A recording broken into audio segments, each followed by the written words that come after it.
बुढ़ापे में ये 4 बातें जरूर याद कर लेना, परिवार में कभी झगड़ा नहीं होगा। नमस्कार दोस्तों, मुश्किल रहा आसान यूट्यूब चैनल में आपका फिर से एक बार स्वागत है। प्रिय दर्शकों, आज की वीडियो बहुत ही ज्ञानवर्धक है। यह वीडियो आपके लिए बहुत ही प्रेरणादायक होने वाली है। इस वीडियो में जानेंगे ये 4 बातें, जो कि ये 4 बातें बहुत ही अनमोल हैं। यदि आपने इन 4 बातों को अगर ठीक से याद कर लिया तो आपका बुढ़ापा बड़े चैन से कट जाएगा। कभी आपके परिवार वाले आपसे घृणा नहीं करेंगे, आपको किसी प्रकार का कोई भी दुख नहीं होगा।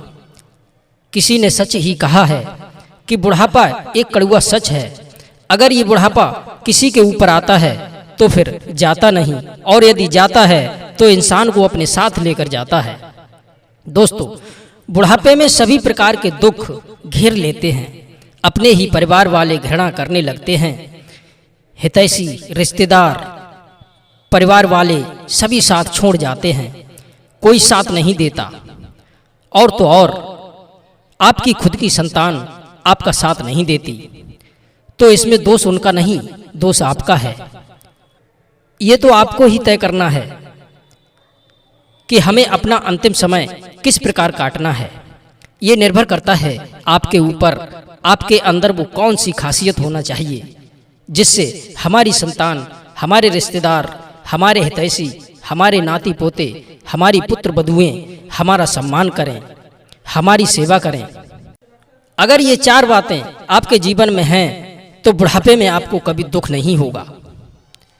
सब आपका सम्मान करेंगे, सब आपकी बुढ़ापे में सेवा करेंगे। इसलिए मित्रों, वीडियो को पूरा जरूर सुने, तभी आपको सही जानकारी मिल सकती है।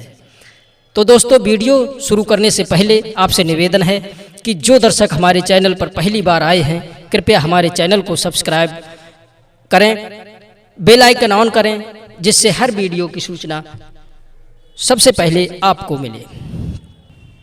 प्रिय दर्शकों, एक समय की बात है, किसी गांव में एक वृद्ध व्यक्ति रहता था।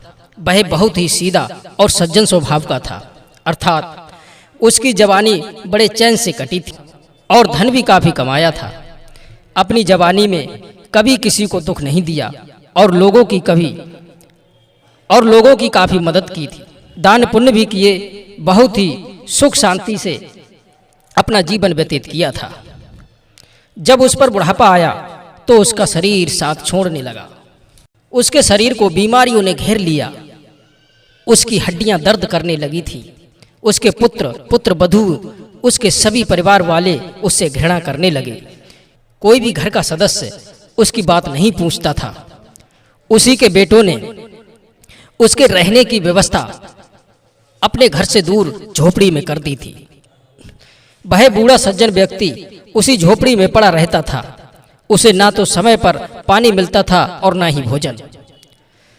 जब ज्यादा चिल्लाता तो कोई ना कोई भोजन पानी की पूछ लेता और दूर से ही देकर चला जाता था। उसके पास इसलिए नहीं जाते थे कि उसकी बीमारी कहीं हमको न लग जाए। उसकी पुत्र बधुएं सभी घृणा करते थे। उसके पुत्र तो ये भी कहते थे कि पता नहीं ये बुढ़ा कब मरेगा। जब वह अपने ही पुत्रों के मुंह से ऐसी बातें सुनता था तो उसकी आंखों में आंसू आ जाते थे कि मैंने अपने पुत्रों के लिए क्या नहीं किया था। इतना सब करने के बाद भी हमारे पुत्र बधू हमसे घृणा कर रहे हैं, और इससे बड़ा दुख हमारे लिए और क्या होगा। ऐसी परिस्थिति में वह बीमारियों से लड़ रहा था। इसके बावजूद भी उसको अपने पुत्रों से व परिवार से मोह था। वह अकेले में आंखों में आंसू भरकर खूब रोता और अनुभव करता था कि हे भगवान, मैंने अपनी जिंदगी में इसके लिए क्या नहीं किया, अपने परिवार के लिए क्या नहीं किया। मेहनत मजदूरी करके सब कुछ किया, फिर भी हमारी जिंदगी में ये दशा हो रही है। हमारी पुत्र बधुएं हमसे घृणा करती हैं, हमारे ही पुत्र हमसे दूर भाग रहे हैं। इस तरह से वह भगवान से प्रार्थना किया करता था, भगवान से शिकायतें किया करता था। एक दिन वह व्यक्ति अपने बुढ़ापे से दुखी होकर, अपने परिवार की कलह से परेशान होकर घर से निकलकर चल देता। वह चलते चलते एक महात्मा जी के आश्रम पर पहुंच जाता है। वहाँ महात्मा जी भगवान के ध्यान में बैठे थे। वह बूढ़ा व्यक्ति महात्मा जी को प्रणाम करके उनके चरणों में गिर जाता है और महात्मा जी से कहता है, उनसे विनती करता है कि महाराज, आप मुझे कोई ऐसा उपाय बताने की कृपा करें जिससे भगवान की भक्ति करते हुए अपने परिवार के साथ सम्मान से जी सकूं, क्योंकि मैं अपने परिवार वालों से अलग नहीं होना चाहता। मैं अपने परिवार से बहुत प्रेम करता हूँ। मेरी पुत्र वधुएं और मेरे पुत्र मुझसे घृणा करते हैं, मुझसे दूर भाग रहे हैं। मैं उनको देखे बिना नहीं जी सकता। इसलिए हे महाराज, आप मुझे कोई ऐसा उपाय बताइए जिससे मैं बची कुची जिंदगी अपने परिवार के साथ सम्मान पूर्वक जी सकूं, हमारा परिवार भी हमसे दूर न भागे। कोई ऐसा उपाय बता दीजिए। प्रिय मित्रों, उस वृद्ध सज्जन की इस तरह की बातें सुनकर वो महात्मा जी मुस्कुराने लगे और बोले, लगता है आप अपने बुढ़ापे से परेशान हैं, इसलिए आप मेरे पास आए हो। पर चिंता मत करो, मैं आपको 4 ऐसी बातें बताऊंगा। अगर तुमने इन बातों का पालन कर लिया तो आपके परिवार वाले आपका सम्मान करेंगे, आपकी सेवा करेंगे। कभी भी आपके बच्चे, आपके पुत्र वधुएं आपसे घृणा नहीं करेंगे और हमेशा आपका सम्मान और आपकी सेवा करेंगी। महात्मा जी की ऐसी बातें सुनकर वह वृद्ध आदमी बड़ा प्रसन्न हो जाता है और हाथ जोड़कर के कहने लगा, हे भगवान, आप हमें वही 4 बातें बता दीजिए जिससे हमारा जीवन खुशहाल हो जाए, हमारा परिवार हमसे प्रेम करने लगे। मैं आपसे वादा करता हूँ कि मैं उन 4 बातों का पालन अवश्य करूँगा, क्योंकि मैं अपने परिवार से बहुत प्रेम करता हूँ। मैं अपना परिवार खोना नहीं चाहता, अपना शेष जीवन अपने परिवार के साथ जीना चाहता हूँ। तब संत जी उस वृद्ध व्यक्ति को बिठा करके समझाते हैं कि सुनो, वे 4 बातें कौन सी हैं। पहली बात यह है कि वृद्धावस्था में निकम्मा बनकर के नहीं रहना चाहिए, क्योंकि ये बुढ़ापा तो हर इंसान के पीछे लगा हुआ है।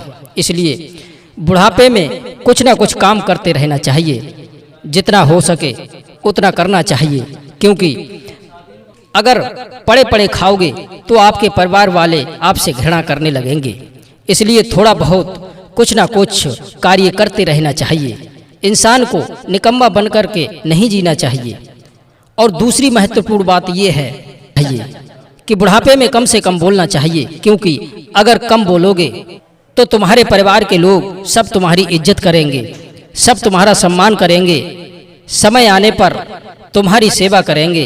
यदि ज़्यादा बोलोगे, बात बात पर अपने परिवार वालों को डांटोगे, उन पर चिल्लाओगे, तो एक दिन ऐसा आएगा कि वो आपसे घृणा करने लगेंगे, आपसे दूर भागेंगे, आपकी कोई बात नहीं मानेंगे और ना ही आपकी बात का कोई महत्व समझेंगे, जिससे समय पर आपको भोजन भी नहीं मिलेगा और न ही वो आपकी सेवा करेंगे, जिससे बुढ़ापे में आपको कष्ट होगा।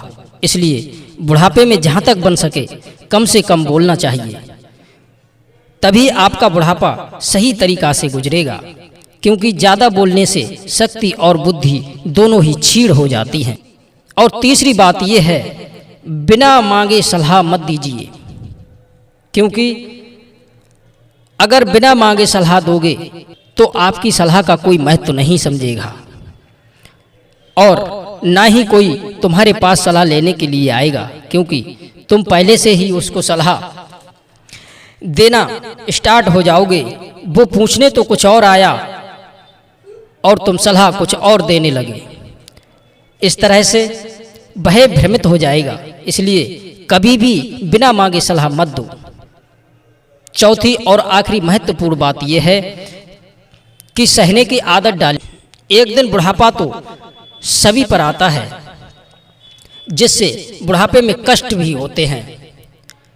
इसलिए दुख और कष्टों को झेलने की आदत डालिए। कठिनाइयों को सहने की क्षमता होना चाहिए, परिवार के प्रति सहने की क्षमता होना चाहिए और सहते भी रहिए, क्योंकि बुढ़ापा खुद एक दुख है। अगर परेशानियां नहीं होती तो ये बुढ़ापा आता ही नहीं। इसलिए सुनने और सहने की आदत डालो, क्योंकि सहनशीलता ही परिवार को साथ रखने का प्रमुख कारण होता है।